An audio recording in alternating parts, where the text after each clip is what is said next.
Perkenalkan, kami adalah kelompok 2 paralel 2 dari mata kuliah Konstruksi Bangunan Taman Departemen Arsitektur Lanskap Institut Pertanian Bogor.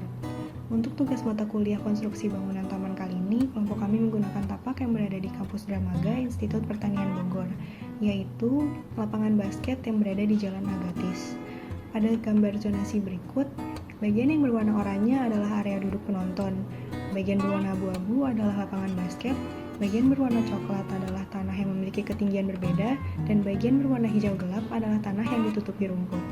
Permasalahan pada area ini adalah bagian yang berwarna coklat lebih tinggi dibandingkan ketinggian tanah di sekitarnya, dan tidak memiliki dinding penahan tanah. Kemudian, bagian lapangan basket tidak rata, sehingga menimbulkan genangan saat hujan. Selain itu, pada bagian berwarna hijau, tanah berbentuk rata dan hanya ditutupi rumput dan beberapa pohon, sehingga fungsinya tidak bisa maksimal. Solusi pertama, untuk mengatasi erosi pada tanah yang berada lebih tinggi dari lapangan adalah penggunaan retaining wall. Dinding penahan atau retaining wall merupakan suatu konstruksi dinding yang digunakan untuk menahan tanah agar tidak runtuh. Elemen yang digunakan ada dua. Yang pertama, struktur penahan sebagai struktur untuk menstabilkan tanah, dan dinding yang merupakan suatu struktur padat yang membatasi atau melindungi suatu area. Jenis dinding penahan yang digunakan adalah dinding penahan gravitasi. Material yang digunakan adalah batu, seperti batu kali, semen, dapat menggunakan PC atau PCC, dan pasir. Selanjutnya, solusi kedua adalah pemasangan paving pada sekitar area lapangan. Paving merupakan elemen yang dapat digunakan sebagai salah satu alternatif penutup permukaan tanah. Jenis paving yang dipilih adalah porous concrete blocks, yang merupakan salah satu bentuk paving block yang tembus air dengan porositas tinggi. Dengan demikian, beton tersebut memiliki banyak rongga untuk meresapnya air dari permukaan. Material porous concrete block adalah air, semen, dan agregat kasar, sedangkan untuk pemasangannya adalah paving itu sendiri, semen, dan pasir. Selanjutnya, sambungan. Sambungan adalah hasil dari penyatuan beberapa bagian atau konstruksi dengan menggabungkan suatu cara tertentu. Sambungan berfungsi sebagai pengikat bagian-bagian konstruksi, baik secara permanen maupun tidak permanen.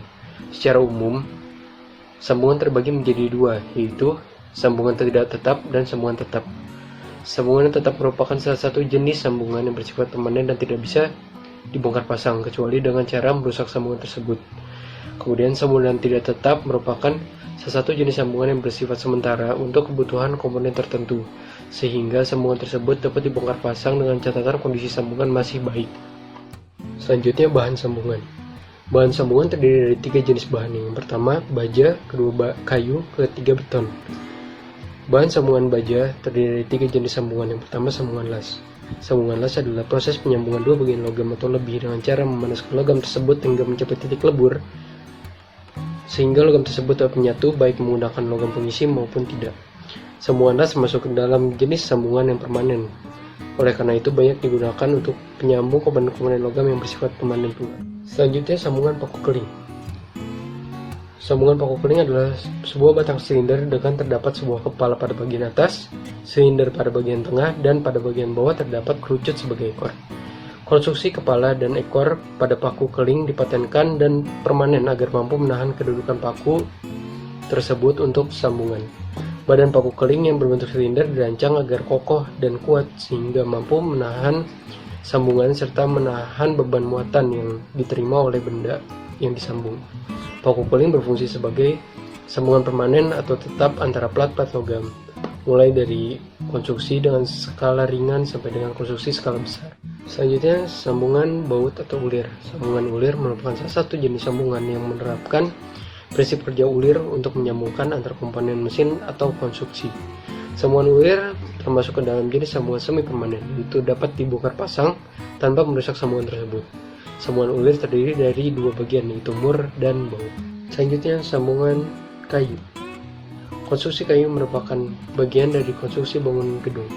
Sambungan dan hubungan kayu merupakan pengetahuan dasar mengenai konstruksi kayu yang sangat membantu dalam penggambaran konstruksi sambungan dan hubungan kayu atau bagaimana pemberian tanda pairing saat melaksanakan praktik pembuatan sambungan dan hubungan kayu sesuai dengan aturan yang berlaku. Dalam menyusun suatu konstruksi, pada umumnya terdiri dari 2 batang atau lebih masing-masing dihubungkan menjadi satu bagian hingga kokoh. Untuk memenuhi syarat kekokohan ini, maka sambungan dan hubungan-hubungan kayu harus memenuhi syarat-syarat sebagai berikut. Yang pertama, sambungan harus sederhana dan kuat. Kemudian, Yang kedua, harus memperhatikan sifat-sifat kayu, terutama sifat menyusut, mengembang, dan tarikan. Kemudian, bentuk sambungan dari hubungan konstruksi kayu harus tahan terhadap gaya-gaya yang bekerja. Hubungan kayu terbagi menjadi 3 kelompok, ialah yang pertama, sambungan kayu arah memanjang, kemudian hubungan kayu yang arahnya serat berlainan, kemudian yang terakhir sambungan kayu yang arahnya melebar.